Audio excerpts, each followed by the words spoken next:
Okay, I promise I will shut up about them for a while after this tag. Hey folks, my name is Jen, and today we're doing a tag, only this time it's a little bit different. I've shared this on social media a couple of times now, I think, but just fairly recently, my brother-in-law and I went to see a concert. We saw Mayday Parade, Story of the Year, This Wildlife, and Yellowcard. We're both big fans of Yellowcard, but neither of us had ever seen them in person before. I had wanted to see them for years, but just had like missed opportunities because of various reasons. And then of course, you know, they broke up, but now they just came back together for an anniversary tour. It's the 20th anniversary of their album Ocean Avenue. So yeah, it was awesome. Easily went into my top 5 favorite concerts ever. And yeah, lately I've been in like the August doldrums and having trouble like focusing on things in general, not just like YouTube stuff, but also reading and things like that. And as such, I did not have notes ready for a couple of bigger videos that I was planning on doing, and I haven't finished filming a couple of other things. So I was like, you know what, let's do a easy breezy book tag. And since I'm still like so hyped about having seen my all-time favorite band in concert finally and being really happy about that, I was like, hey, I wonder if anyone ever created a book tag for them before. Because sometimes when I'm really feeling in the mood for something, I'll just be like, hey, I wonder if there's a book tag for that. And usually I find them. Like, there's a couple of ones that I did early on in 2020 that are probably not very good quality now at all. But it was like right after Lady Gaga's new album came out, I did like a book tag. And then I had another one just because I felt like it, for Back to the Future, because like my favorite movie. There were book tags for that too. But when I went looking, I couldn't find any book tags at all related to Yellowcard or Ocean Avenue or anything. So I figured that I would make my own. This is the first time I have made an original tag. Usually I'm just finding them and crediting other people. So yeah, this is my first thing. Anyway, here's this tag. I hope you guys enjoy. Also, make sure that you tell me if you are a fan at all. Make sure that you tell me down below what your favorite song off the album is, or if there's like another album of theirs that you like more, let me know that too. And as this is like an original tag, and also I'm not really sure who's actually into Yellowcard or not, I'm not going to actually like officially tag anyone in this. But if you like this and you would feel and you want to like do it, please consider yourself tagged and go for it. Just don't forget to tag me so I can see your video. Okay, so here we go. Here's the tag. It is related to each song on the album. Alright, so first one is Way Away. Letting out the noise inside of me, every window pane is shattering, cutting up my words before I speak. This is how it feels to not believe. What book has affected you the most? Like, what did you feel really deeply in your soul? There are like a lot of books that I've connected with very closely, or books that made me feel like a lot of different emotions, but I think the one that would have to ultimately be the biggest answer would be The We Free Men by Terry Pratchett. This is one of my favorite books of all time. I just recently did a reread of it, again, and you can see annotated it, and I love it so much. I feel like I have not connected with a character as much as I connected with Tiffany Aching, which probably sounds really weird coming from a fully grown adult, and this is following, in this book, a 9-year-old girl in a fantasy world. But I don't know, I connected with her more than I think I've ever connected with any other character, and that's saying something because I pretty much was convinced I was Mia Thermopolis minus the princess stuff when I was growing up. So yeah, it's a lot, and this book makes me feel so many different complicated feelings at once, and I absolutely adore it. So I would say I don't think there's any other book out there that can make me just bawl my eyes out, but also really happy at the same time. So, yeah. So, 2. Breathe in. And even though you're next to me, I still feel so alone. Is there a book that you really disliked when it seems like everyone else absolutely loves it? So, don't hate me, guys. Please. But I cannot do Fourth Wing.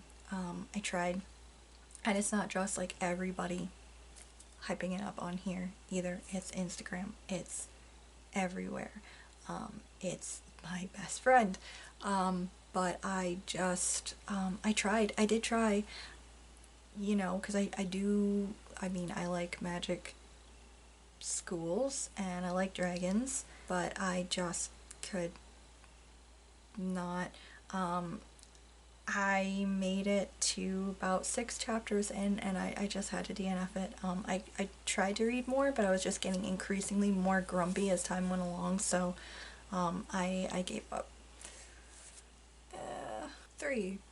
Ocean Avenue. We were both 16 and it felt so right, sleeping all day, staying up all night. What book or series reminds you of being a teen? Or if you are still a teenager, what is your favorite right now? So, as a teenager, I was absolutely obsessed with The Princess Diaries. Like, it was my favorite ever. That series reminds me of being a teen. I have not reread it in several years, though. I'm honestly a little scared too. But I think most recently, see, the thing is, I don't really read a lot of books about the high school experience anymore, for the most part.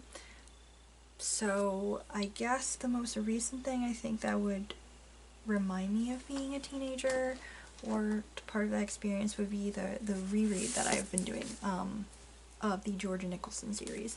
So going back to Angus Thong's Full Frontal Snogging, this reminded me so much of being a teenager, from just the hijinks within that reminded me the self-consciousness, the being like both obsessed and obsessively worried with how your love life was and how it was going to be in the future. Are you going to end up dying alone? It's like, child, you are 15, you need to calm down.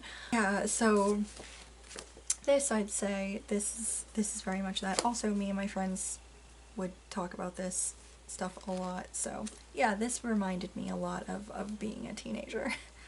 The good and the bad parts, yeah. 4 is Empty Apartment. It's okay to be angry and never let go. It only gets harder the more that you know. Is there an ending to a book or a series that you are still mad about?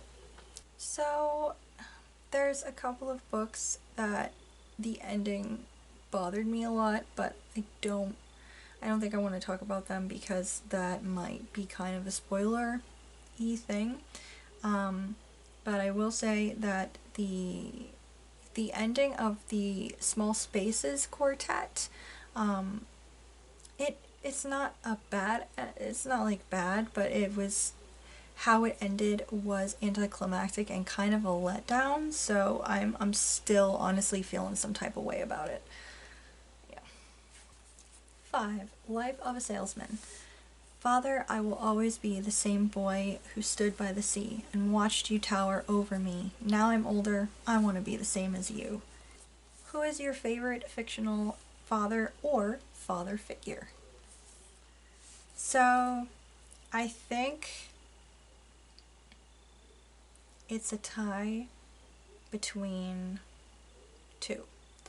One, of course, being Matthew Cuthbert from Anne of Green Gables. He is precious. He must be protected. He has the sweetest cinnamon roll. And the other one would be, I actually do not remember his given name, but Ollie's dad from the Small Spaces Quartet. I think he is the sweetest and most chill father figure that I've read in fiction, and he was honestly one of my favorite characters. He is adorable, and it's great. 6. Only one. I let go, there's just no one like you. You are my only one. What love story absolutely tore you apart?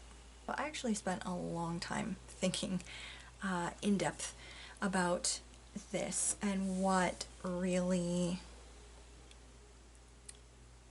not just like the book itself, but specifically like a relationship thing tore me apart. And there were a couple of contenders for my answer for this, because I was really leaning almost towards one of Jane Austen's books, because part of that just reminded me of my own romantic entanglements of the past and stuff like that. But honestly, the answer that I came up with might feel a little bit random, I guess. It's not a book that I don't think I've really talked about before. It's been years since I read it. But Their Eyes Were Watching God by Zora Neale Hurston. It's not strictly a love story. I think it's more of like it's kind of like a coming of age, or a woman coming into her own story kind of thing. There's so much going on in that book, but Janie's journey just like tore me to pieces when we read that in school. And I've read it in school twice. We read that in one of my classes in high school, and then we ended up reading it again in college. And yeah, I mean, every bit of it tore me apart, but like the troubles with love that she goes through, yeah, that ripped me open a bit. So yeah. 7. Miles Apart. If I could, I would do all of this again. Travel back in time with you to where this all began. What book would you give anything to read for the first time again? So, hands down, my answer, The Count of Monte Cristo by Alexandre Dumas. Reading this was an experience. I have been itching to give it a reread. I kind of wanted to do a reread of it this year. I do not think that is going to happen. But this is definitely high up on my list of books that I am going to reread next year. But at the same time, I'm also just a little bit... It's weird because I just recently read it, but there's also a part of me that's slightly scared to read it again because maybe I won't love it as much as I did the first time. But yeah, just the idea of reading this again and not knowing everything, I would love to be able to do that again. 8. 23. I swear to God, I wish he never let you in, and I just hope we never hear from you again. What character, book, or author are you sick of hearing about? This one might be controversial. There's... So honestly, there are a few characters in books and things that I have on my pet peeve of lists of, my gosh, can we just stop talking about it already? But I think I'm gonna go with the slightly safer answer of an author, and this is, like I said, slightly safer answer. I'm just really over hearing about Colleen Hoover all the time. I'm over it.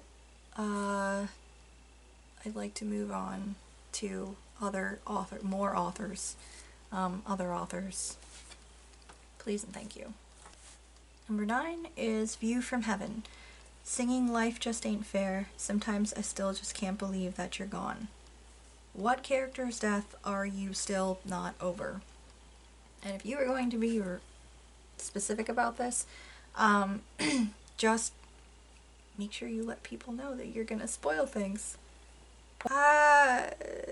You know, I won't get specific because I feel like naming people, it's obvious anyway, but like people should know by now, but just in the off chance, I won't name names. I'll just say there are at least four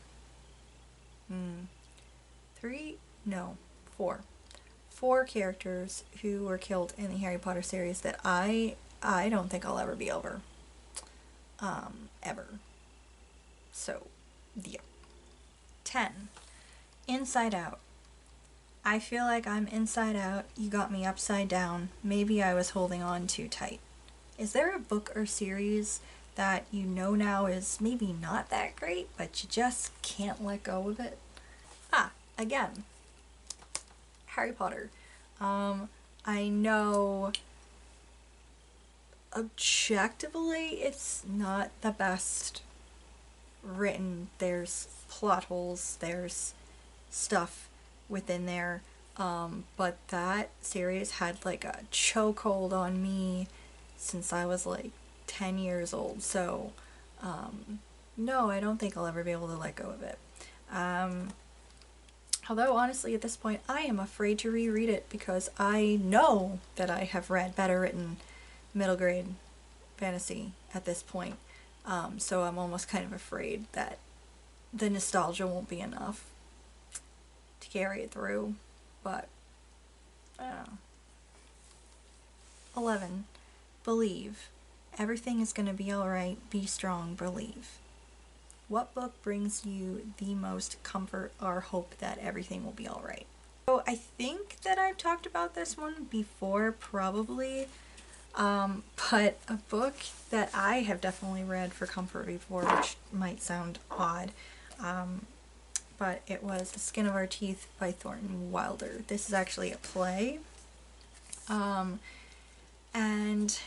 this was written by Thornton Wilder, I believe, during World War? Yeah, it was not the end of World War II. He wrote this in like 1943, so World War II was still like happening actively. And there is a lot in here about hope and the will to survive, to move on, to rebuild, to regroup, human endurance. There's a lot of fourth wall breaks in this play. There's a lot of humor in this play. Some of my favorite lines ever in plays ever are in here. I think something that is so good about this is that something that I really liked about this was that, like, you know, looking at humanity's quirks, but also at, just like I said, the will to endure, and continue moving forward. And this, like I said, was written during World War II when people literally didn't know what was going to happen tomorrow and if the world was going to be completely just over. So this, I ended up reaching for in like March of 2020 when shit was getting real, and it was a major comfort then when I was panicking and felt like, what the fuck even?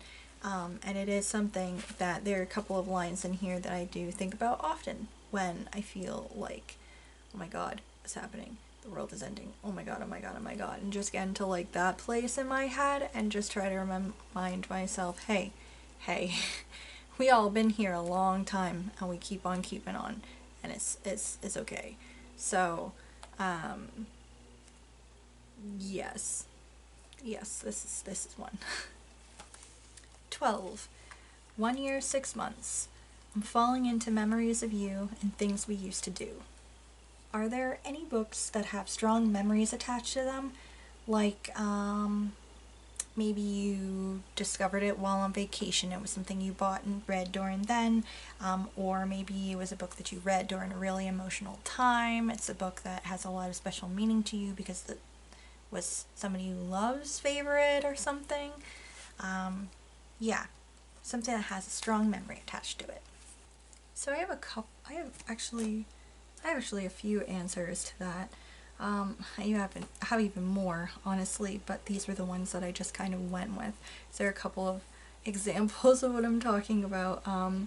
So first off, books that I have like actual strong memories because of physically reading them. One would be The Westing Game by Ellen Raskin. Not this particular copy. I had a different copy growing up.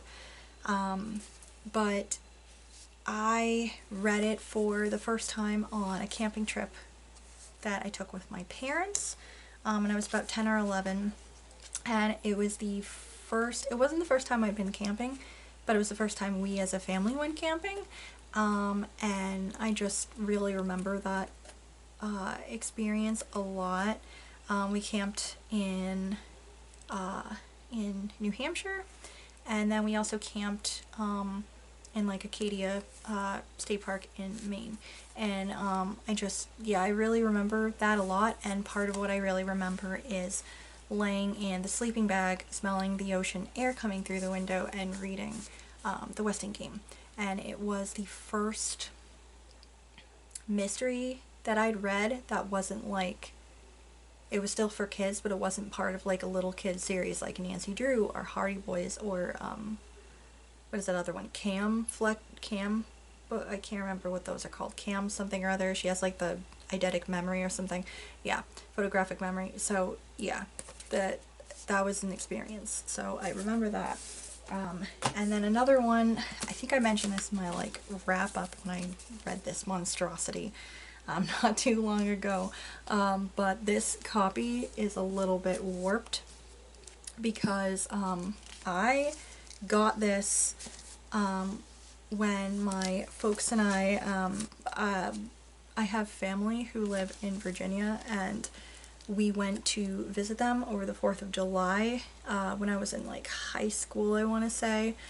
And we had the ability to go see the actual like 4th, like at the Capitol 4th.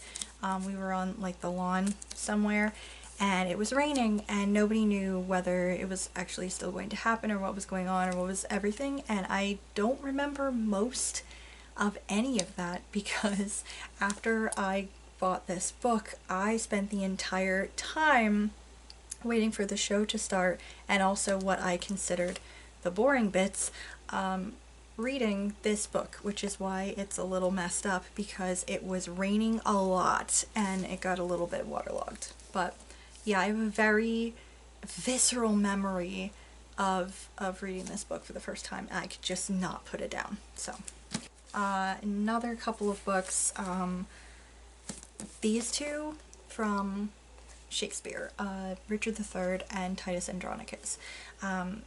I read these in college. I took a Shakespeare class in college with one of my favorite professors, and I love her. She's a hoot. And I just remember the experience of discussing these in class. We watched Looking for Richard with like Al Pacino we watched that, and reading this. We discussed the first ever mom joke is in here. And then me and my friends, who are also in the class, we would regularly have dick parties and tit parties, where we would all sit around and we'd be socializing, but we'd also be reading this and bitching about it or laughing about stuff and talking back and forth while we read and like did our notes and things for class and wrote up like our whatever I think we were keeping like a journal or something. Yeah, so I just have really good memories attached to both of these, which is funny considering both of these are kind of depressing. And then also, like I said, Skin of Our Teeth, very big memory. Well, first of all, I read this for the first time in high school, so I have a little bit of a memory of that. We read this in college, and then I read it at the start of the pandemic. And Hamlet, now I've also read this several times, but this one I have a very strong memory attached because after my grandmother passed, I had a really rough time, and this was one of the books that I read. I didn't read many books at the time. I actually I just sat there and I binged NCIS a lot. But this was one of the few books that I read, and it was honestly what I reached for. Why? I don't know, but I connected with Hamlet's character at the time, and that this is what I read for comfort. I don't know. So yeah, I have very complicated memories surrounding this book.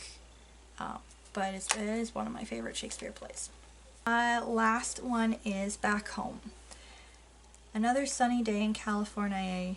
I'm sure back home they'd love to see it, but they don't know that what you love is ripped away before you get a chance to feel it. Is there an author who is no longer with us that you wish was? I have a couple of answers. I guess not so much. There's a few people, but I know they'd be like ancient now, so it makes sense that they're not around. But there's a couple that I feel like, at least one of them, like it's a shame, and I really wish he was still around. But one is Lloyd Alexander, because I don't know. I feel like he was probably the type of person that you could write him a letter about how much you love his books and like ask him questions about it and talk with him about stuff, and he probably would have written really nice letters back, and not just given it to like somebody, like he'd actually write you. And I don't know, he just seemed like a very sweet soul, and I kind of wish that he was still around to still be writing stuff, even though I'm pretty sure he would be like wicked old now. And then Terry Pratchett. Terry Pratchett's the other answer, because he was gone way too soon. And I think he was a very special person and a really good writer, and I wish that he was still around and still writing books, because I still have a lot more of Discworld to read, so I'm gonna have a very good journey with that, but there is part of it that's really sad to know, yeah, but when I'm done with it, that's it. So yeah. Alright guys, that was his tag. Like I said, hey, if you like any of, let me know what your favorite song of theirs is. I am torn between Ocean Avenue, Believe, and Inside Out. Or at least those are my three favorites off of this particular album. I have answers for their other albums. But yeah, and like I said, if you would like to be tagged, consider yourself tagged. Please do indeed do this if you would like. Just tag me so I can see your videos, because I'm curious about your answers too. Anyway, thank you guys so much for watching. Thank you for always watching. If you're new here and like to subscribe, please do so, and I will see you in the next video.